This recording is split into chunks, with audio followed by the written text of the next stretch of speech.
I don't want pop. I'm a Dapper Dan man.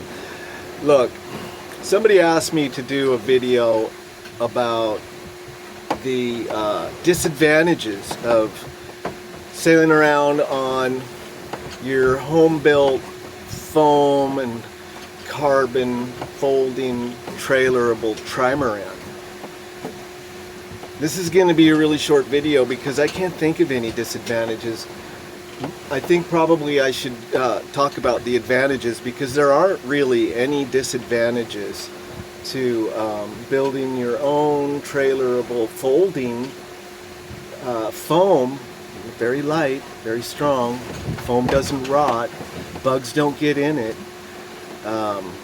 Carbon fiber, not that expensive, not a lot of extra cost. When you're looking at like percentage of the overall cost, it like adds maybe 1% in overall cost, because when you use carbon, you save money on resin because you don't need as much resin.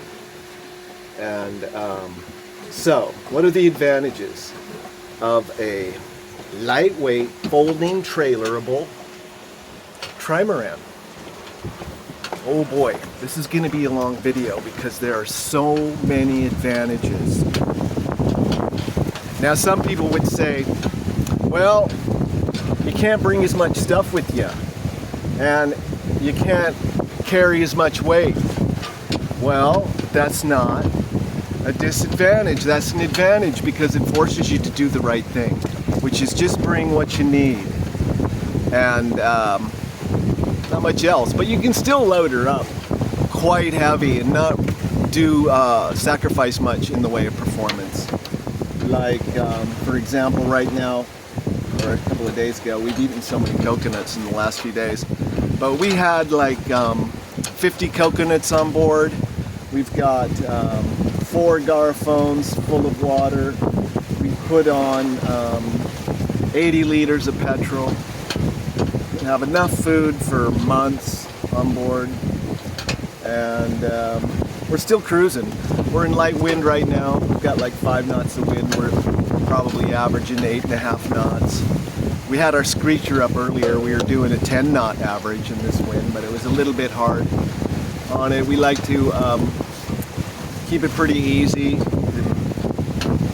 reduce maintenance issues, and so shallow draft light boat allows you to go so many places that other vessels just can't get into, and because it's light, we can pull the boat up on the beach for repairs.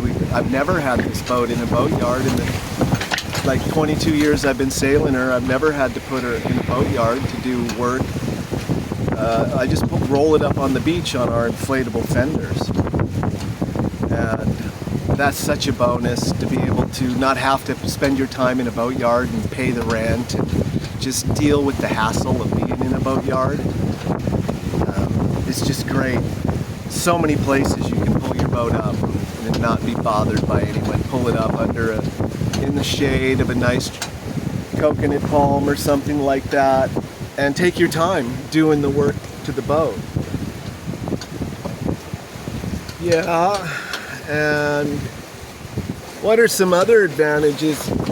I should have made a list. I'm sure you can think of some advantages. This is my lovely crewmate, Novia. She knows all about boats. She grew up on a warm catamaran, and she knows as much about anybody. And now you've been sailing aboard Kellowin for 3 years. You've been to the other side of the world, and we're almost back. We've put about 50,000 miles on her. What can you think of as one of the great advantages of a boat like this? It's very fast. You can get places. You can handle some surprisingly harsh weather. Yeah, she's fast. She goes well in any condition. We lost our rudder. We had to repair our rudder at sea when we were crossing from Hawaii to California in the wintertime. and we had a problem with the rudder, and we had to take it off and repair it. So we were just drifting in big seas, heavy wind, and we didn't have a problem, did we? She was quite stable, it was quite relaxed. Just with the mast up, she was pointing herself mostly into the wind and riding the waves pretty well. Okay, so she's keeping me honest. It was a little hard on the rig bouncing around like that. But we were bouncing around for 24 hours. In that time period, we drifted like 45 miles, 50 miles. Fortunately, we were drifting in mostly the right direction. It's great because you can just lift up anchor and go in any situation. If the weather gets bad and the anchor is, you can find a new one. Yeah, we don't have a anchor winch because this boat's small enough, our anchor's small enough, the tackle's light enough that we can pull it up by hand, which saves a lot of hassle and expense and weight, not needing an anchor winch. And yeah, what else do we got going for us? We've got a lot of solar on board. We've got 3 separate solar systems, 3 separate banks of 200 amp hours on different panels. So if any system fails, we've got 2 backups, which is great because we don't like losing power. Right now we've got our freezer going full blast. We're freezing coconut juice and coconut, and we can catch as big a fish as we want and stow it away in the freezer. We don't bring a dinghy. We don't have a dinghy with an outboard motor. That's just more nonsense because all you need is a kayak. If you've got any spunk in you at all, you can paddle around the place. We just use this little cheap plastic kayak that we picked up for $100 in Mexico. It's pretty much indestructible and it's pretty light.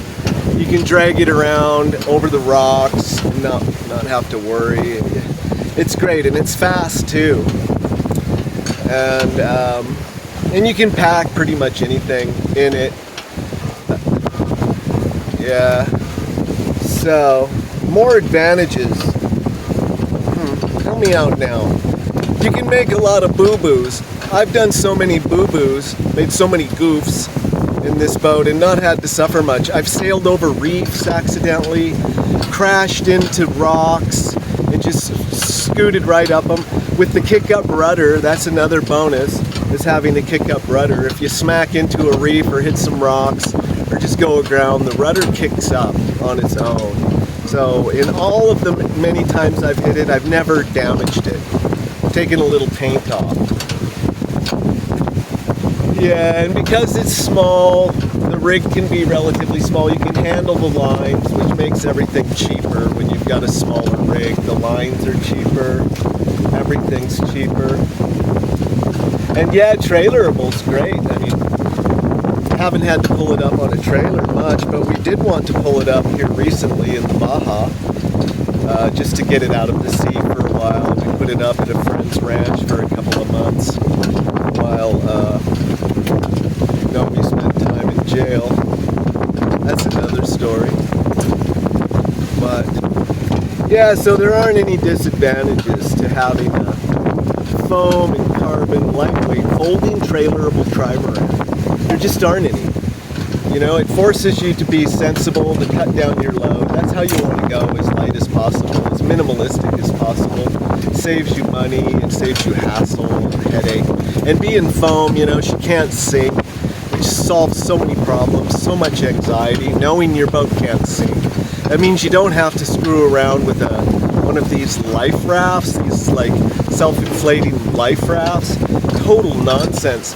You would never leave your boat like this in a life raft because it's always going to be floating. Even if somehow you tipped it upside down, you'd still hang with her because that's where all of your food and water is and your safety.